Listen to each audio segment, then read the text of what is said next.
Perkenalkan, nama saya Johannes Anjuga Blasmamora dengan teman saya bernama Dea Astuti. Di sini kami akan mempresentasikan tentang model pembelajaran kooperatif dan beserta jenis-jenisnya. Saya akan menjelaskan tentang pengertian model pembelajaran kooperatif. Model pembelajaran kooperatif adalah model pembelajaran yang mengutamakan eksistensi kelompok dan berkolaborasi dalam memecahkan masalah untuk menerapkan pengetahuan dan keterampilan berbagai upaya mencapai suatu tujuan pembelajaran. Saya akan menjelaskan tujuannya.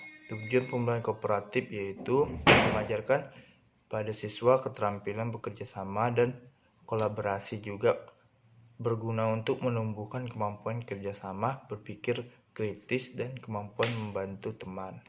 Model pembelajaran kooperatif. Yang pertama, teori Piaget. Teori Piaget itu ada 3 implikasi yang penting dalam pembelajaran. Yang pertama, memusatkan perhatian pada berpikir atau berproses mental anak, tidak sekedar pada hasil.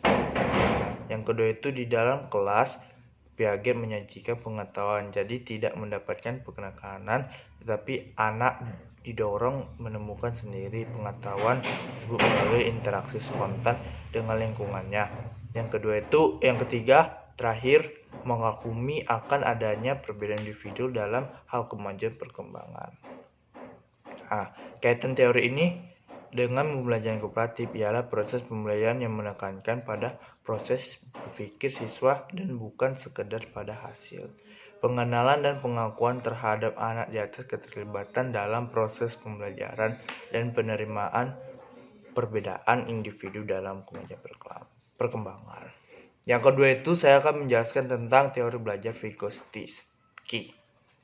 Ada 4 prinsip, yaitu pembelajaran sosial, GPD, masa magang kognitif, dan pembelajaran intermediasi.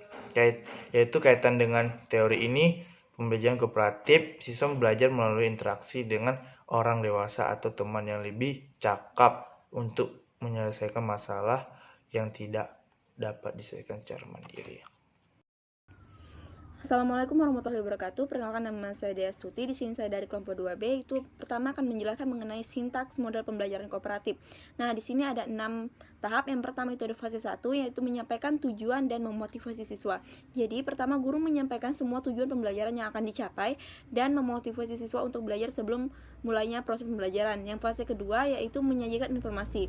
Jadi, guru menyajikan informasi kepada siswa dengan jalan demonstrasi ataupun bahan bacaan. Yang ketiga ada fase mengorganisasikan siswa ke dalam kelompok belajar. Guru membimbing siswa untuk membentuk kelompok-kelompok belajar dan membantu setiap kelompok itu agar melakukan transisi secara efisien. Yang keempat, fase 4, yaitu membimbing kelompok belajar. Setelah guru membentuk kelompok-kelompok belajar tadi, maka guru membimbing kelompok belajar tersebut mengerjakan tugasnya. Yang fase 5 yaitu evaluasi. Nah, setelah masing-masing kelompok menyelesaikan tugasnya, mereka akan mempresentasikan hasilnya. Lalu guru mengevaluasi hasil tersebut sesuai dengan materi pembelajarannya. Fase ke-6 yaitu memberikan penghargaan. Guru mencari cara untuk menghargai hasil belajar siswa yang telah dicapai baik secara individu maupun secara kelompok.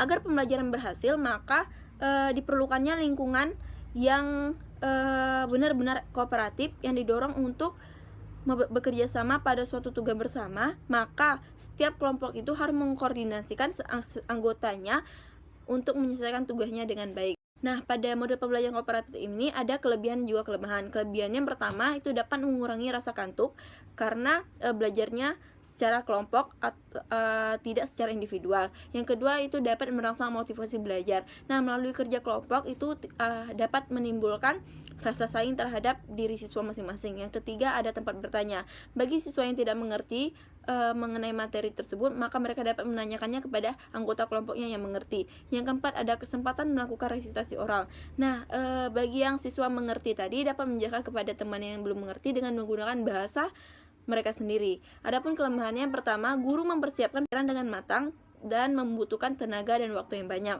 Yang kedua yaitu agar proses pembelajaran berjalan dengan lancar, maka membutuhkan fasilitas dan dana yang memadai. Yang ketiga yaitu adanya kecenderungan diskusi yang membahas topik yang meluas sehingga menyebabkan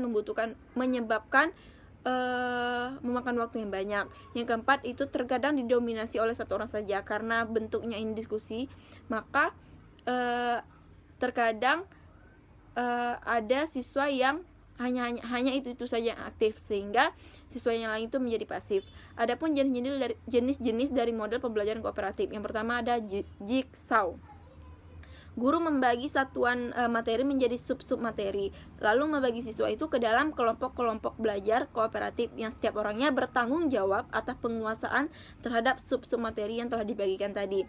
Bagi siswa yang mendapatkan materi yang sama itu akan membentuk kelompok ahli, kemudian berdiskusi mengenai materi mereka, lalu kembali lagi ke kelompok awal ataupun kelompok asal untuk membagikan informasi yang mereka dapatkan dari kelompok ahli.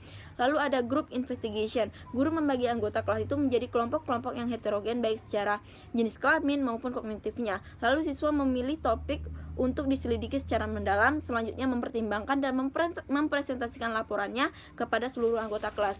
Lalu ada listening team. Nah, diawali dengan pemaparan materi pelajaran oleh guru, lalu guru itu membagi kelompok kelas ataupun anggota kelas menjadi kelompok-kelompok kecil sehingga setiap kelompok itu memiliki peran dan tanggung jawab materinya masing-masing ataupun berbeda. Ada yang keempat ada team games turnamen. Siswa itu dikelompok secara heterogen. Nah, tugas yang diberikan itu bisa sama ataupun beda. Nah, setiap anggota kelompok bekerja secara individual namun melalui diskusi kelompok. Lalu hasil setiap kelompok itu disajikan sehingga terjadilah diskusi kelas. Yang kelima ada role playing. Nah, cara penguasaan bahan pelajaran melalui pengembangan imajinasi dan penghayatan siswa dilakukan dengan siswa memerankan sebagai tokoh hidup ataupun benda mati. Yang terakhir ada student teams achievement division atau STAD. Guru mengacu pada belajar kelompok siswa dan menyajikan info akademik baru kepada siswa setiap minggunya dengan melakukan presentasi verbal ataupun teks.